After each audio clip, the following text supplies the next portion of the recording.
Halo, selamat datang di channel ini. Lebih tepatnya di video Keep It or Unhold It episode 6 untuk bulan Juni. Semoga bulan ini aku baik-baik saja, sehat-sehat saja. Untuk rak-rakku ini aku berubah, yay. Aku ubah susunannya karena aku mulai bosan. Jadi untuk fiksi yang aku simpan, komik totalnya 103, novel totalnya 198. Jadi total fiksi yang aku simpan di rakku adalah 301 untuk bulan Mei. Untuk physical TBR, totalnya yang aku ditambah tiap bulan, jadi bulan ini 361, tentu saja sudah kurangi. Jadi sisanya untuk buku-buku yang berat total 139, untuk buku ringan berseri 30, untuk buku ringan diadaptasi itu 108, untuk buku ringan acak total 49. Aku pernah mencoba menghitung yang di buku ringan random itu kayaknya 51 atau berapa begitu, tapi entah kenapa hitunganku itu cuman 49. Entahlah. Jadi ya ini perkiraan angka, entah benar atau salah karena aku nggak bisa menghitung. Oke, terserah. Kayaknya mulai bulan Juli aku nggak usah buat video terpisah untuk penentuan TBR ku deh, karena aku sejujurnya nggak suka buat video begitu dan aku pemalas. Ngomong-ngomong, aku habis melihat, nggak habis sih, aku telah melihat suatu proyek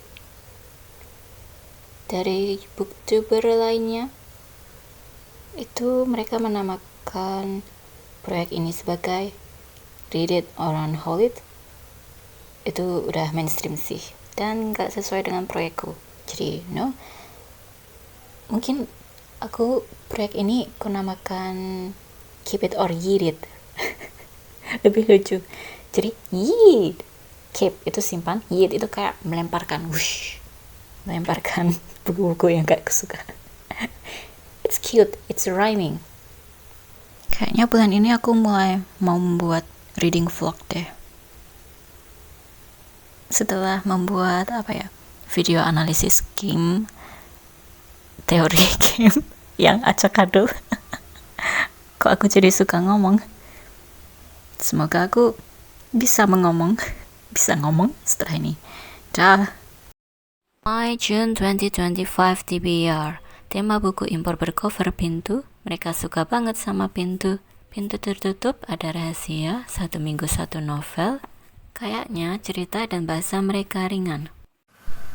Oke, kalau kalian seharusnya sebelum ini ku tampilkan video TBR rencana bacaku untuk bulan ini.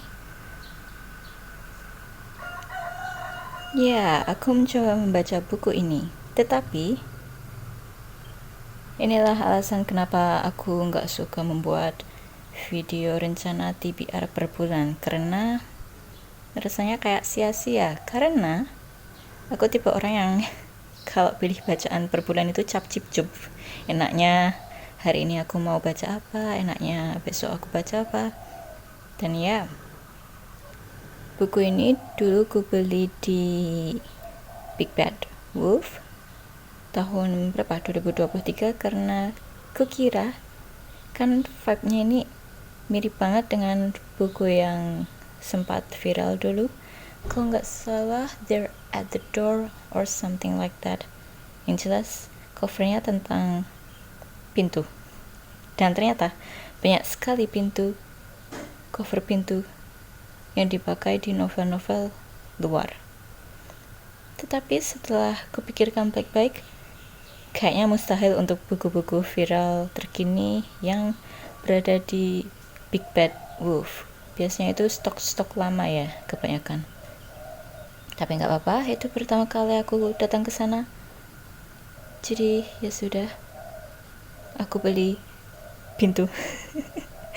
Bukan, aku beli novel, covernya pintu.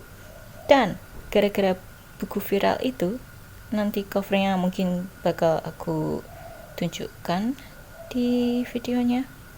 Dan gara-gara buku itu, aku jadi terobsesi dengan pintu dan aku membeli novel-novel yang covernya pintu. Novel-novel impor. Jadi ini ceritanya tentang suami, tentang seorang istri yang ditinggal suaminya untuk pergi bisnis ke luar negeri. Dia dengan senang hati ditinggal karena dia punya suatu masalah kesehatan mental, kayak anxious. Indonesianya apa ya, kekhawatiran ya begitulah. Terus tiba-tiba 2 polisi itu datang mengunjunginya, bertamu setelah suaminya pergi. Terus ada telepon dari seseorang yang menyuruhnya kabur. Yang ya, mereka berkomunikasi dulu, berdiskusi atau berbicara sebentar, kemudian dia disuruh pergi, kabur dari rumah. Aku nggak tahu ini bukunya itu premisnya kayak buku viral tuh apa enggak, atau ada buku yang mirip ini atau enggak, atau aku terkena spoiler di Goodreads. Enggak spoiler sih, soalnya masih halaman depan-depan. Yang aku baca baru sampai segini, sampai halaman 43. Ini kenapa untuk saat ini aku DNF, sementara aku pending bacanya. Ceritanya oke-oke saja, nggak jelek, tapi aku mungkin sedang nggak mood. Soalnya itu ini thriller, penjelasannya detail banget, kayak gerak-gerik si cewek untuk kabur itu ngapain saja, kayak misalnya menyalakan air, kemudian dia memanjat dan sebagainya, kemudian turun. Masalahnya karena aku mungkin ini akibat banyak baca buku ebook bulan lalu, jadi kayak konsentrasiku nggak bisa bagus, aku nggak begitu bisa berkonsentrasi, dan kemudian aku membaca bahasa Inggrisku pas-pasan pula, jadi kayak aku kesusahan baca ini dan bosan. Sebenarnya bagus-bagus saja karena bisa kalau mood pembaca, suasana hati pembaca, dan pembaca yang bisa fokus memahami perkata di buku ini, mungkin gerak-geriknya membuat hati pembaca itu deg-degan. Tapi masalahnya aku nggak bisa kayak begitu, jadi ini kutunda. Aku masih penasaran bakal kayak bagaimana, tetapi untuk saat ini aku kesusahan membacanya. Dan berhubung aku sedang tidak mood membaca sesuatu yang berat, kayaknya tahun ini aku memang gak bisa baca buku-buku berat, jadi aku mengubah haluan dan akhirnya membaca antara 3 buku ini.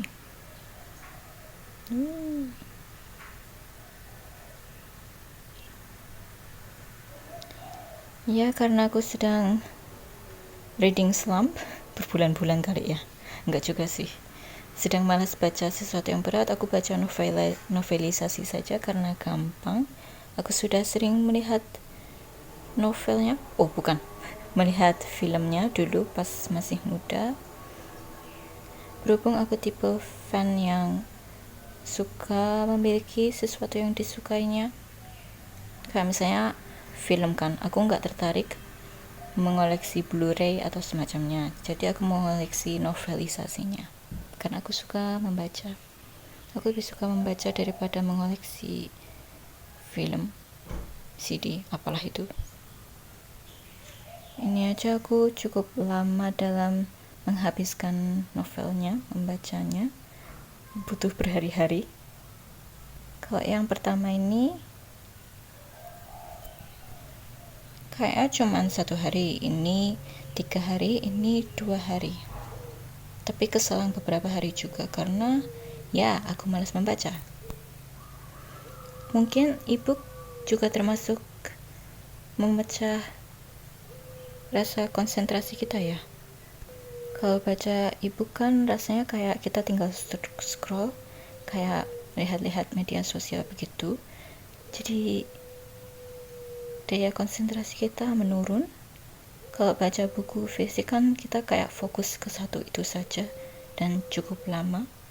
Mungkin begitu. Atau mungkin aku memang terlalu terkontaminasi media sosial, jadi daya konsentrasiku sangat menurun. Oke, ini aku sudah baca. Selanjutnya ya ulasannya. Ngomong-ngomong, aku penasaran, apakah membaca melalui ebook? Indonesianya apa ebook itu? Ya.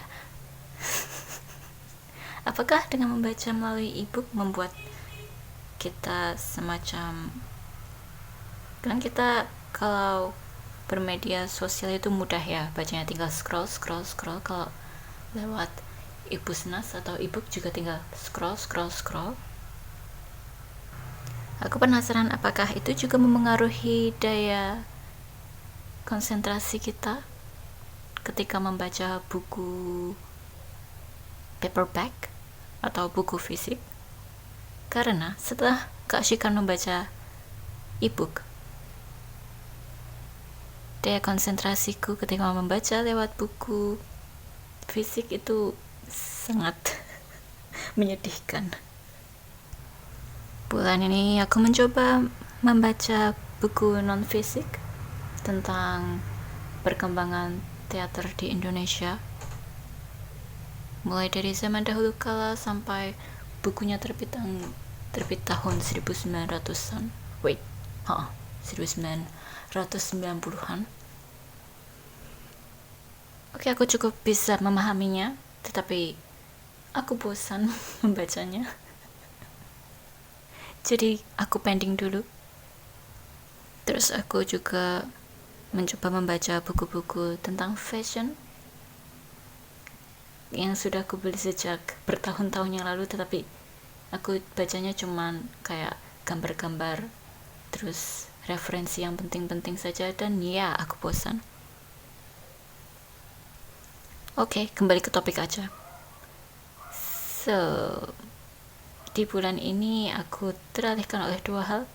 Aku ingin baca buku fiksi, tetapi aku nggak bisa baca buku fisik karena daya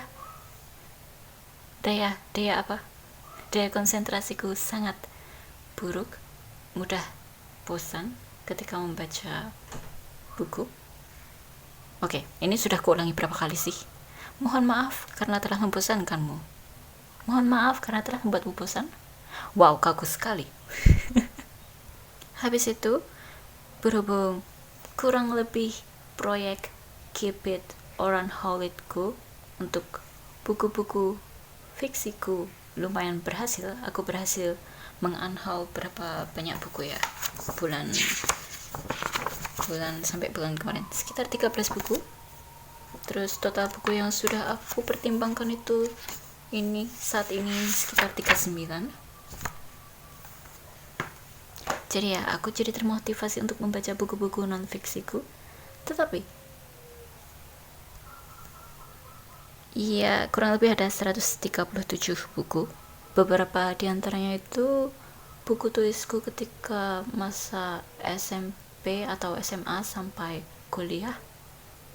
Dan berhubung ilmunya menarik, jadi masih kusimpan sampai sekarang. Terus ada buku-buku sekolah sampai kuliah, sampai ya buku referensi untuk itu, dan buku-buku menarik lainnya yang aku beli karena covernya yang menarik atau blurb-nya yang menarik. Oke, totalnya 137. Itu sudah ada yang kubaca tentunya. Terus ada yang pernah kubaca di bagian-bagian penting saja. Terus untuk kalau keseluruhan ada yang pernah kubaca dan ada yang belum pernah kubaca sama sekali. Berhubung otakku terbagi oleh 2 proyek itu, aku pun jadi malas membaca. Mungkin langsung saja kali ya. Oke. Ini oke, berhubung aku nggak bisa baca, ya begitu. Seperti yang aku sebutkan berulang kali di depan sana, ya sudah, aku membaca novelisasi dari film yang zaman dahulu kala sering kuulangi. Jadi aku sudah hafal alur ceritanya, sangat hafal alur ceritanya. Terus berhubung aku merasa nyaman dengan alur ceritanya, jadi ya sudah, buku ini kubaca sekarang. Enggak sih, sudah sejak awal bulan yang lalu. Dan ya, jadi kalau misalnya kita sedang dalam reading slump atau nggak bisa baca, malas baca dan sebagainya, salah satu hal yang bisa membuat kita keluar dari itu adalah membaca buku-buku yang pernah kita ketahui sebelumnya alur ceritanya, atau reread, membaca ulang, atau membaca komik, atau membaca buku-buku tipis, atau membaca buku lewat format lain, misalnya e-book. Dan ya, omong-omong, kan aku malas baca buku fisik, aku mencoba membaca buku yang enggak aku punyai, buku fisiknya di rumah. Jadi ini terlepas dari keep it or unhold it, ya begitu, tahu maksudku. Jadi aku membaca buku itu melalui e-Pusnas, dan ya aku berhasil menyelesaikannya. Nice. Omong-omong, buku itu genrenya historical romance. Aku sedang menginginkan drama. Ya, sayang sekali mereka bergerak seperti apa yang sudah kuduga. Jadi ya, tapi secara keseluruhan buku itu oke, menarik, drama. Oh, bagaimana cara tertawa seperti penjahat? Oke, kebacakan blurbnya yang buku pertama saja.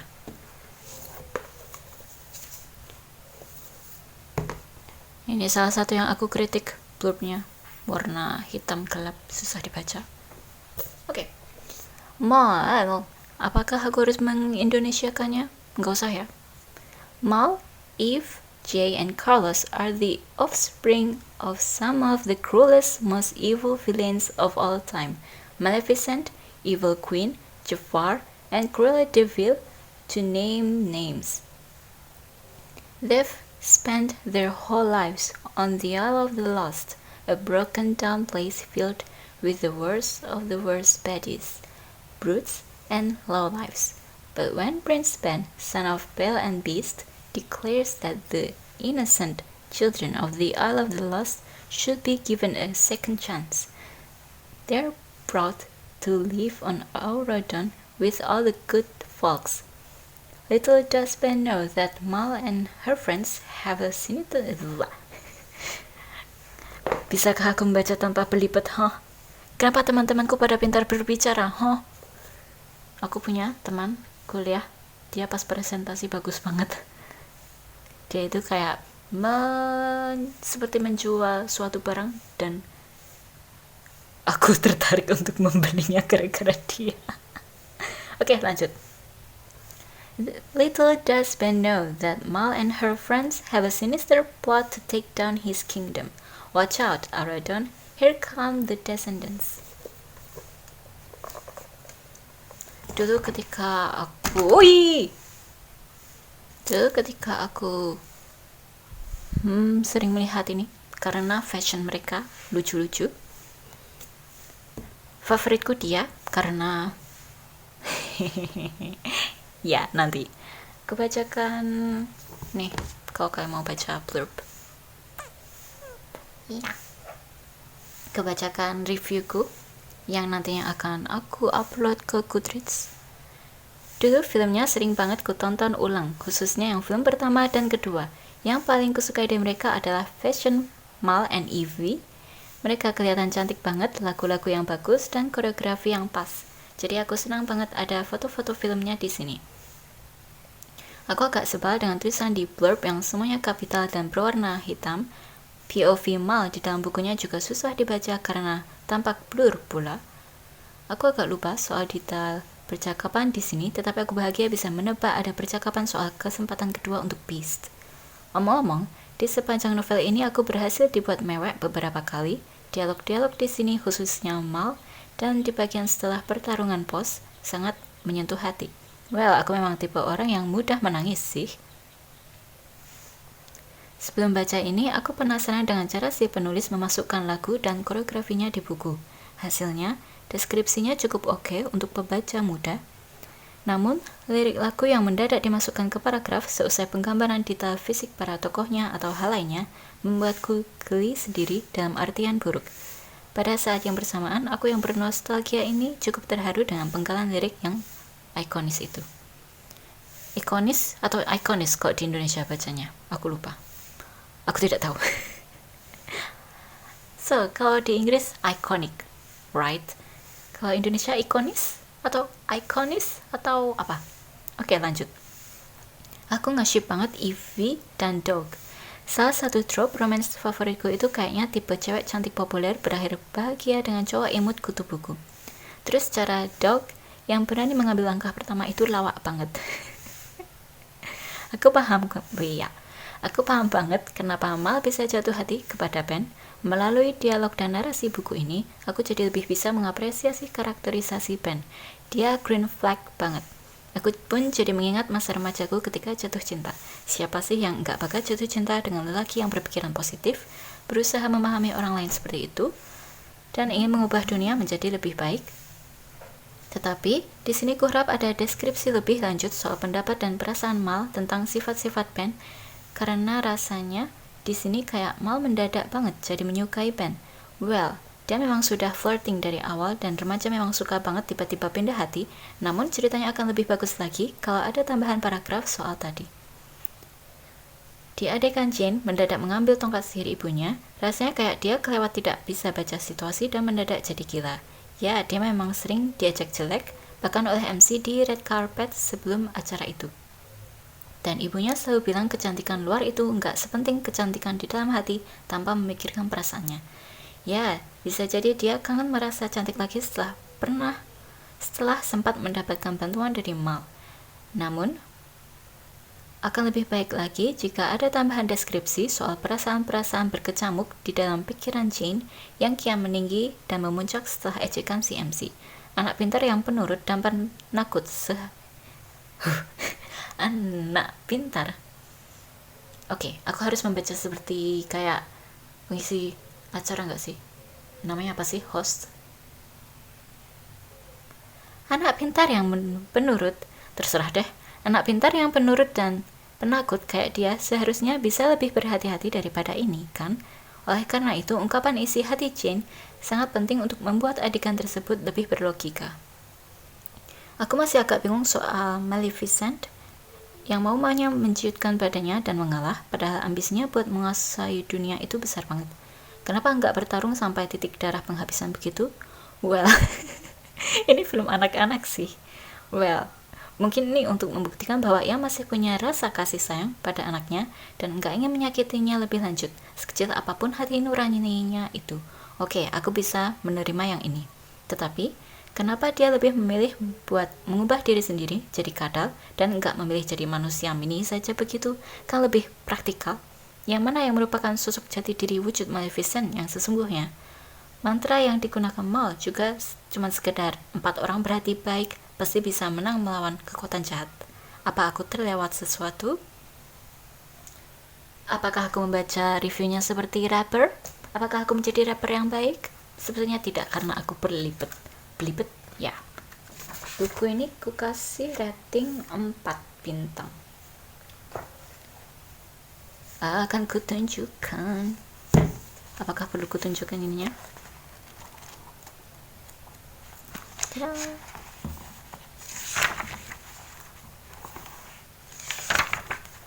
Lucu banget mereka.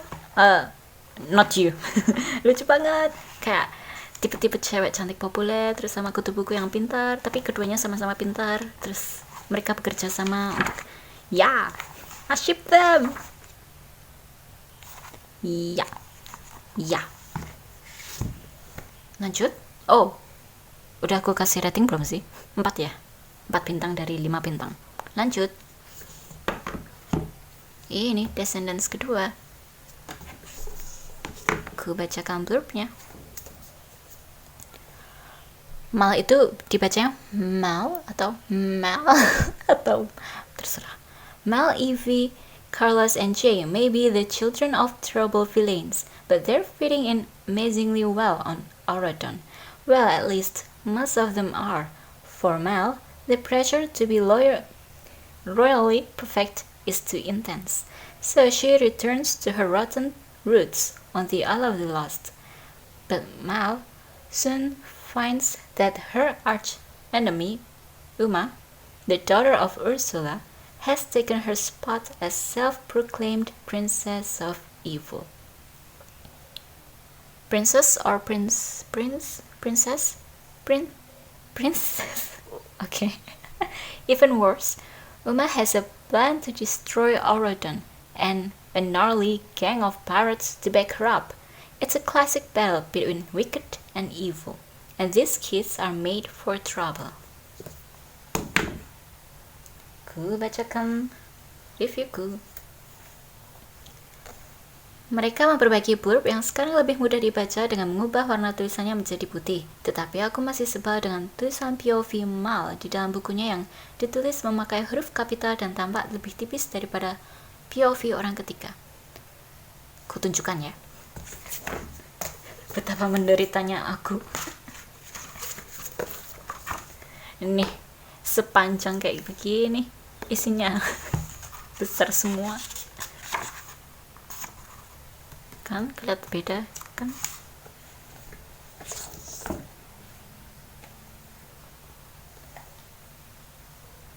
Omong-omong, film kedua adalah favoritku. Dulu aku sering banget rewatch ini. Fashion mereka bagus banget. The stylist mereka paham cara menata rambut. Makin paham cara menata rambut Evie. Cerita, lagu, dan koreografinya terbaik di antara yang lainnya, setidaknya menurutku. Aku nggak begitu ingat first impressionku ke filmnya, dan aku nggak begitu ingat detail di sana, tetapi aku jadi menyadari banyak hal setelah baca ini, sehingga adegan-adegan itu terasa lebih bermakna.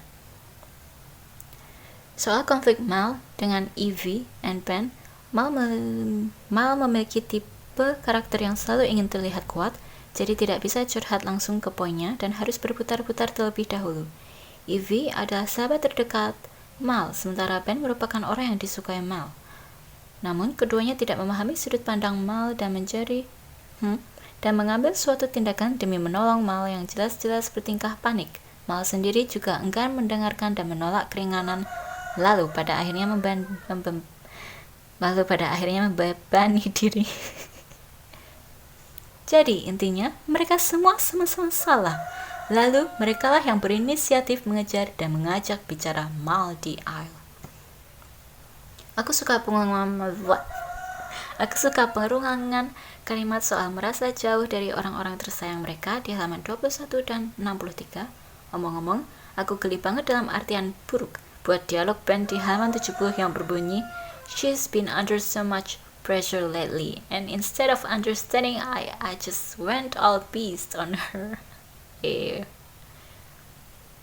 Omong-omong, Ben green flag banget. Meskipun marah dan kecewa, ia masih berusaha sabar dan mengapresiasi kerja keras apapun yang benar-benar bisa dilakukan oleh Mal tanpa sihir. Sejujurnya, ketika melihat filmnya, aku nggak begitu terkesan sama karakterisasi Ben. Jadi aku nggak begitu tertarik pada pasangan Ben dan Mal.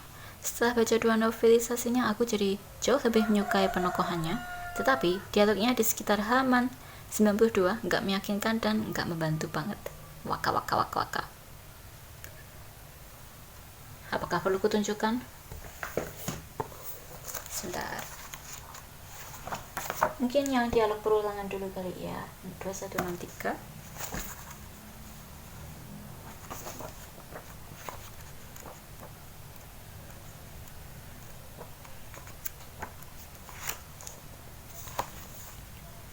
Yang ini. Dan 63.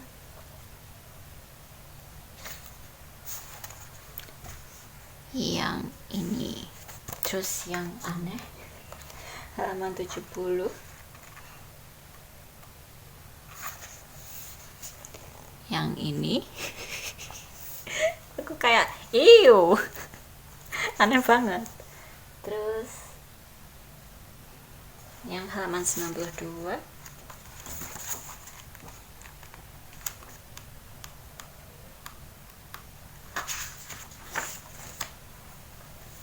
Yang sekitar sini 2 ini.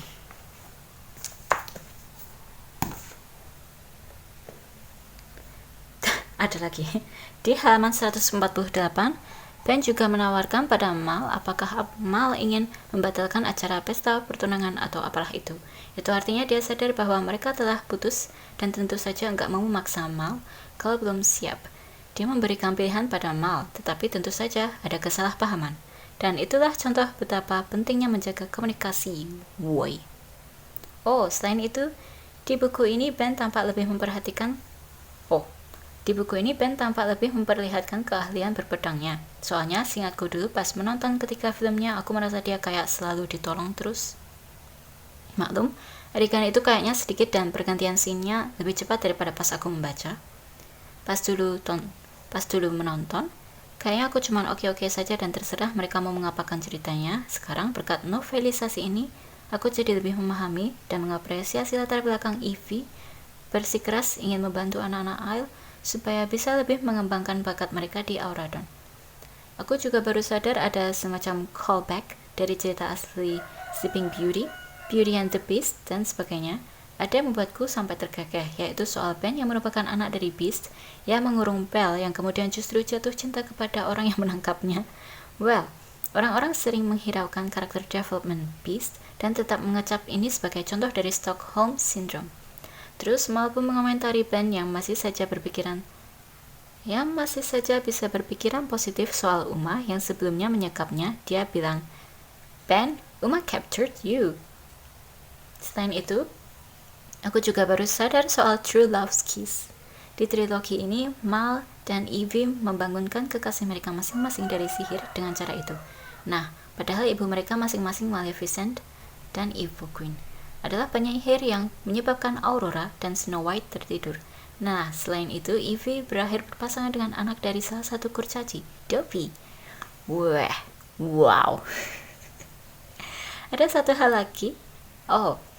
hal aneh lagi yang kusadari yang nggak kupikirkan. Kenapa Mal atau siapapun itu selalu saja bisa otomatis berganti pakaian seusai terlibat dengan sihir? Ya, mungkin itu memang bisa terjadi. Tetapi rasanya kayak memaksa banget buat memamerkan kerja keras tim Dina. Ya, mungkin itu memang bisa terjadi. Tetapi rasanya kayak memaksa banget buat memamerkan kerja keras tim desainer dan penjahit mereka. Omong-omong, aku masih merasa aneh tentang keempat villain kids yang sama-sama bisa bermain pedang. Ya, mereka hidup di Isle yang katanya kehidupan sehari-hari mereka selalu berbahaya, sehingga mereka harus bisa melindungi diri. Ya, mereka satu geng sehingga kemampuan bertarung mereka bisa saling memengaruhi satu sama lain.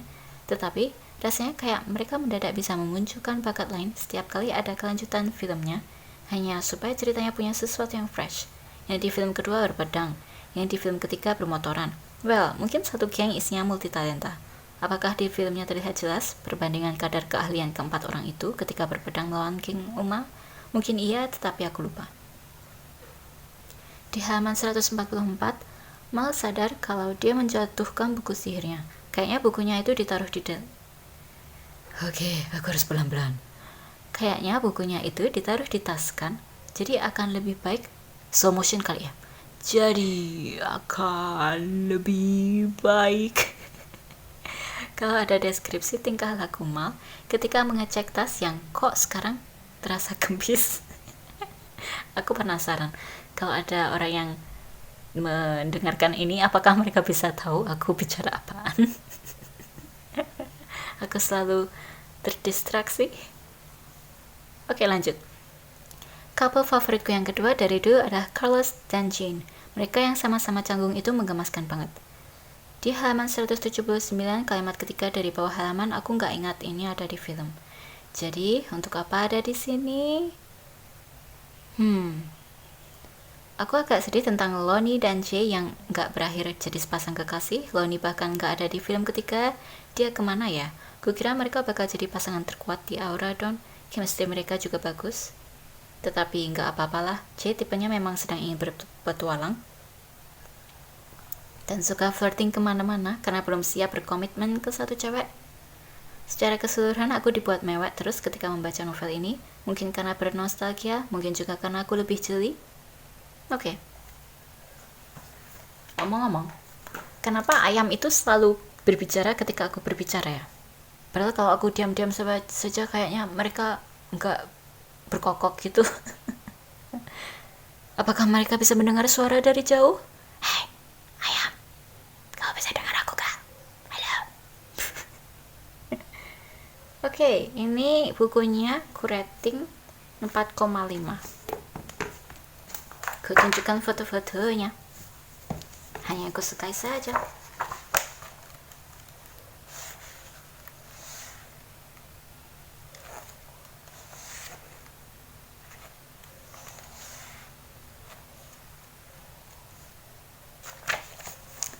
Look, mereka imut banget.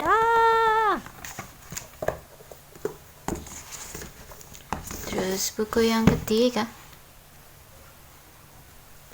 Ini. Aku bacakan blurbnya.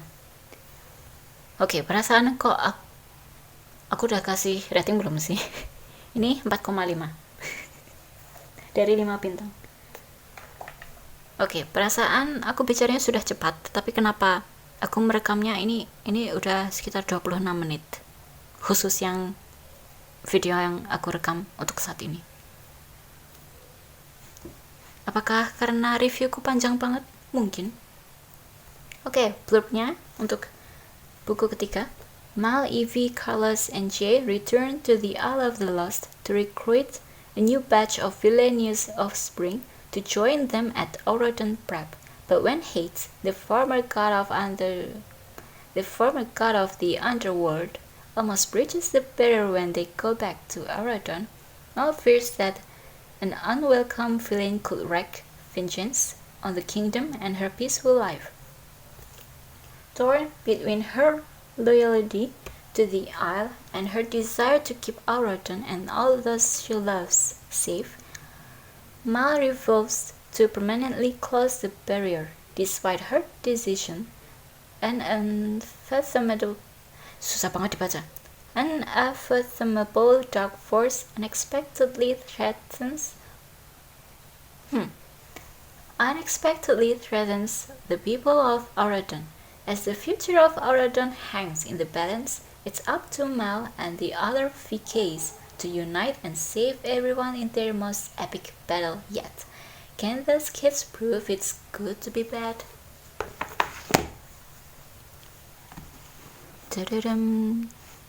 Iya, begini.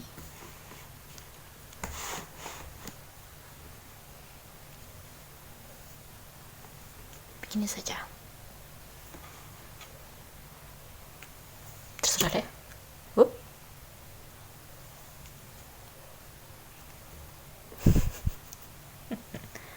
Ini buku ketiga. Dibandingkan dengan dua film lainnya, film ketiga ini kurang spesial di hatiku. Fashion tokoh-tokohnya masih bagus, gaya rambut Evie kelihatan cocok banget untuk aktrisnya, lagu dan koreografinya masih oke, namun kurang berkesan. Aku sedih dan shock banget karena rambut Dog dibuat panjang, jadinya dia nggak kelihatan imut lagi. Interaksi dia dan Evie masih imut sih. Kecanggungan Carlos dan Jane juga masih menggemaskan. Yang di novel halaman 161 dan 162 lucu banget. Apakah perlu kutunjukkan? Nggak usah ya. Di novel ini aku masih nggak cocok dengan pemakaian huruf kapital dan warna tipis untuk POV Mal karena jadi terlihat blur sehingga menyusahkan mataku yang nggak normal. Lalu sama seperti di novel sebelumnya, aku merasa agak aneh ketika para tokohnya mendadak melakukan perombakan fashion tepat setelah terpapar sihir. Aku agak geli setiap kali mereka mengucapkan mantra. Apa harus berima sih? Tetapi para penulis naskahnya pintar juga dalam menentukan kata-kata yang pas. Ketika melihat filmnya, aku nggak ingat apakah aku sadar apa enggak kalau ada istilah VKD. Novel ini memperjelas hal itu dan visi misi para tokoh utama untuk membantu anak-anak penjahat dalam mendapatkan kesempatan untuk sukses. Original VKs pun menjadi inspirasi bagi orang-orang. Omong-omong, aku bahkan baru sadar bahwa Uma ternyata nggak balik ke Isle secara sukarela setelah pertarungan melawan Mal di buku kedua. Waka. Kalau diingat-ingat, dia akan butuh Auradon untuk membuka sihir pelindung dan jembatan penghubung supaya bisa pulang ke Isle. Di akhir film kedua, Dizzy dapat undangan langsung dari Ben dan didatangi oleh pembawa pesan dari kerajaan. Dia bahkan sudah bersiap-siap. Terus kok di cerita ketiga dia masih ada di Isle dan juga ikut audisi? Memangnya kejadiannya berjarak berapa lama? Yang jelas di novel ini Mal sudah menyelesaikan urusan sekolah. Dari yang kuamati, para penulis novelisasi seri ini detail banget dalam menggambarkan semua adegan musik video di halaman-halaman depan. Namun ketika sudah mencapai pertengahan dan akhir cerita, perbandingan deskripsi mereka berbeda jauh. Lama-lama mereka seperti sudah malas, kehilangan minat, atau kehabisan halaman. Aku antara jadi geli sendiri atau agak gemas. Yang jelas, secara keseluruhan di novel ketiga ini aku cukup bosan, malas, dan mengantuk. Salah satu hal lain yang membuatku lebih mengapresiasi ceritanya di novel ini adalah kita bisa lebih serius memahami cerita dari sisi Audrey. Dia memang menyebalkan, namun semua itu berhubungan erat dengan tuntutan keras keluarga Audrey soal pertunangannya dengan Ben sejak kecil. Namun, adegan maaf-maafan antara dia, Mal, dan Ben kurang terasa karena sangat amat terlalu singkat banget.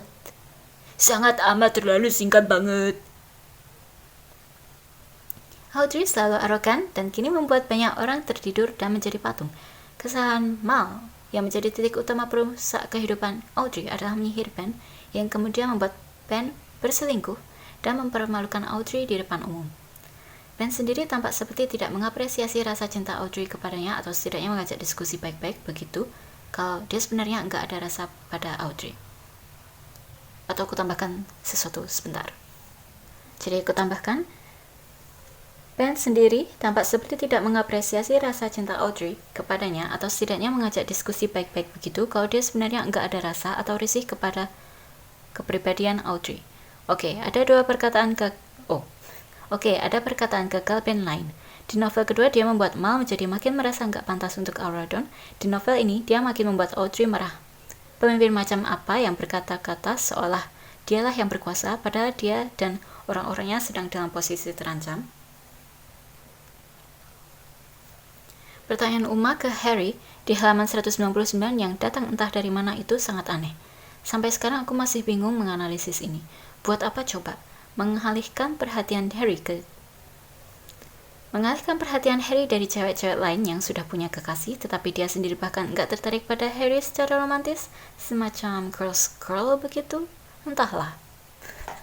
Atau cuman untuk, aku tambahkan. Atau sekedar callback buat lagu ikonisnya dan mungkin sampai viral pas film kedua. Jadi buku ini, yang ketiga ini, aku kasih rating 3. Ya, aku benar-benar bosan membaca ini. Aku sampai berpikir, kapan ini bukunya selesai?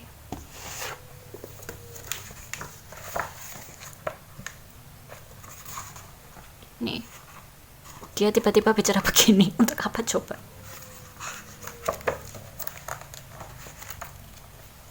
Terus, kutunjukkan sesuatu. Ngomong baju Mal, kelihatan nggak sih? Yang di sini cantik banget, artistik.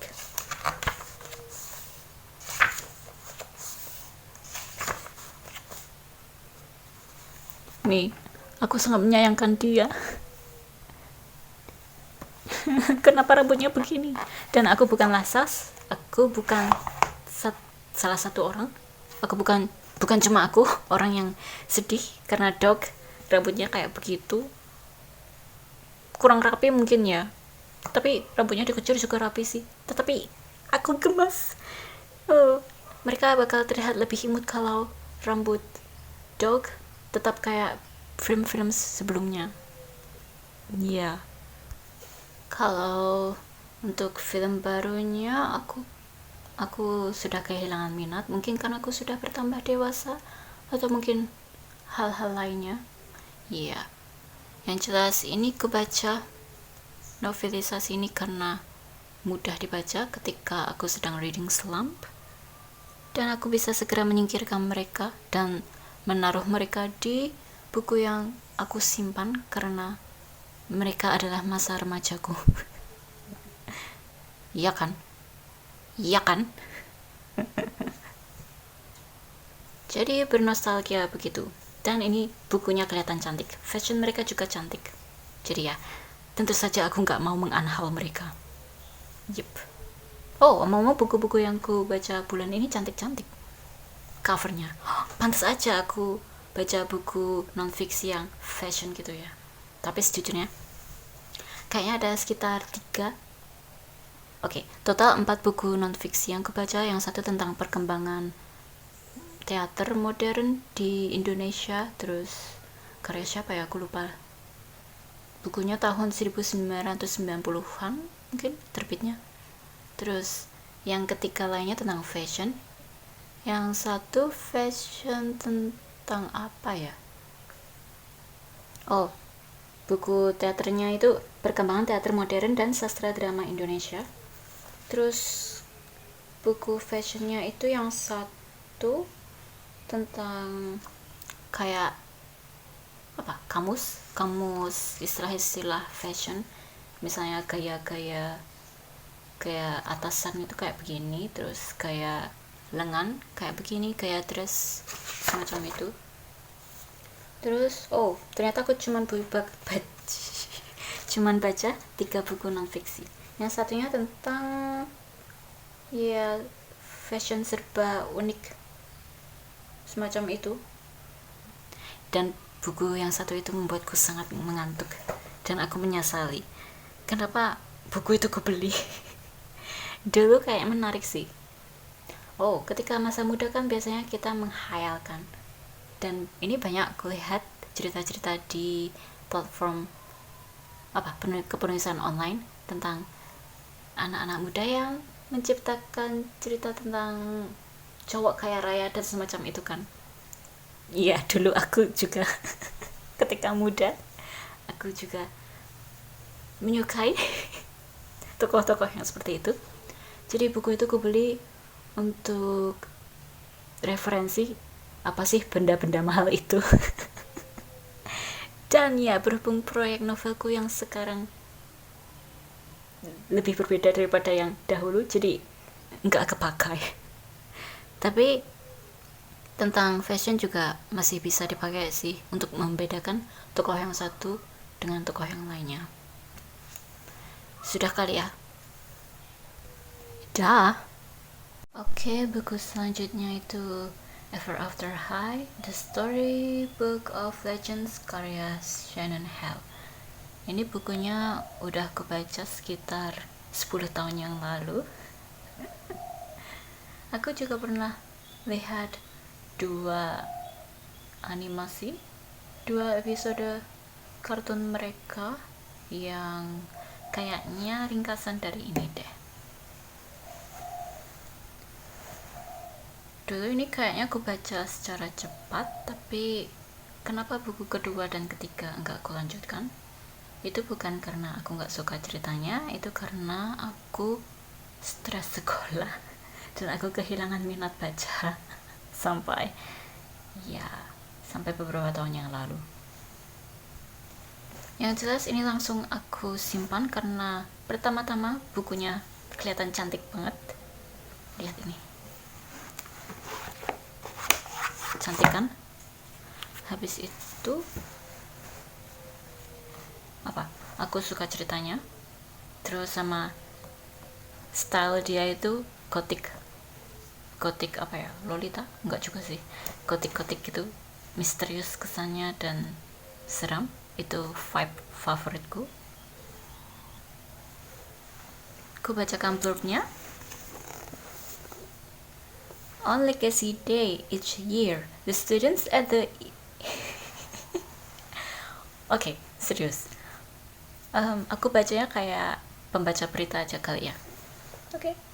On Legacy Day each year, the students at the Ever After High boarding school sign the storybook of legends and pledge to fulfill their destinies as the next generation of Snow Whites, Prince Charmings, and evil queens. Everyone believes that refusing to sign means both you and your story will vanish forever after.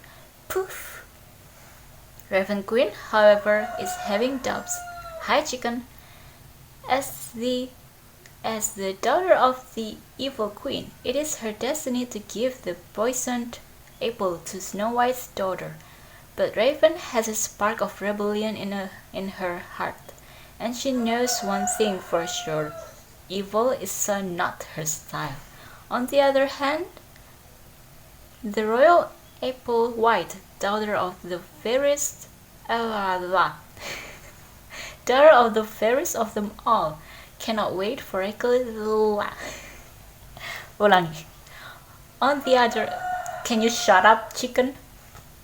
On the other hand, the royal apple white, daughter of the fairest of them all, cannot wait for Legacy Day. It will be the day that she... Oh, my eyes. It looks blurry. It will be the day she shuts the book It will be the day she shuts the book on getting her happily ever after. But her aku dyslexic beneran ya. But her destiny is intertwined with Raven's, and if Rebel Raven doesn't sign the storybook of legends, it could mean a happily after, happily never after for them both. Maybe ada ininya sih, tidak kebaca. The end is just the beginning. Aku suka banget sama mereka. Tuh kan desainnya lucu banget. Eman-eman kalau aku anhau. Tapi tentu saja aku harus baca ceritanya sebagai tanggung jawab telah dibeli. Aku ini nggak tahu. Aku mungkin download gambarnya, aku satukan, kemudian aku print supaya aku bisa lebih mengimajinasikan tokoh-tokohnya. Fashion mereka imut-imut kan? Style dia yang ini styleku banget, so cute. Terus apa ya, ini aku nggak baca keseluruhan ceritanya karena sudah pernah baca, dan aku nggak mood untuk membaca ulang karena ada sekitar 300 buku lagi yang ada di Keep It or Unhold It proyekku. Jadi kalau misalnya itu semua sudah selesai, mungkin aku bakal membaca ulang, entahlah. Tapi yang jelas aku membaca summary simpulan atau itu dari wiki fandom, kayak ringkasan tiap bab itu kayak gimana. Ini cukup membantu, malah membantu banget nih. Tiap bab ada, kelihatan nggak sih?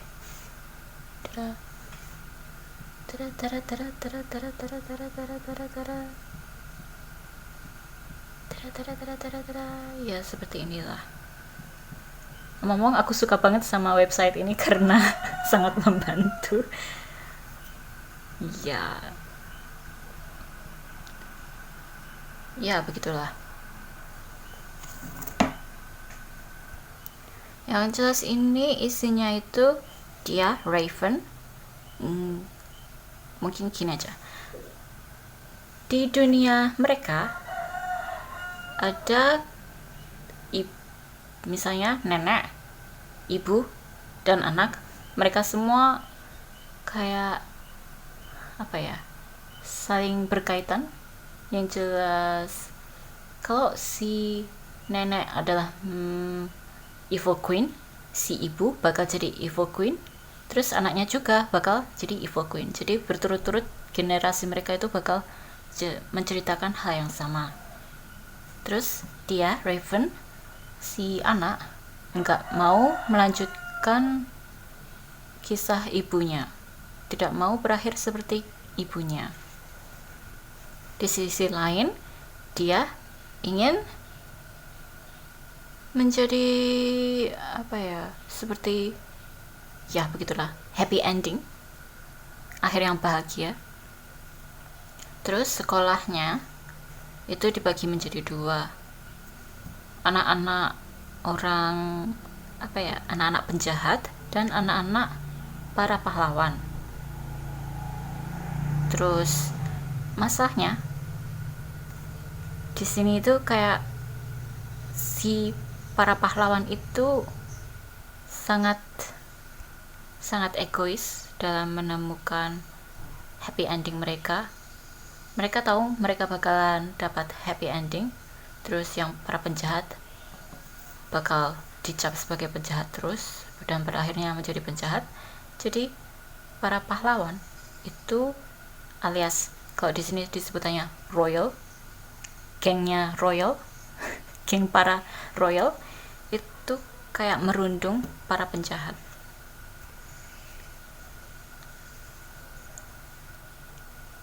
Aku ingat sih, sebelum baca sinopsis, sebelum baca ringkasan ceritanya lagi, aku ingat kalau rasanya hatiku kayak sakit membaca ini. Kalau di sini kan diceritakan ibunya dia itu evil queen, itu yang paling jahat di antara yang lainnya. Jadi dia sangat ditakuti. Terus dia sudah dicap buruk dari awal.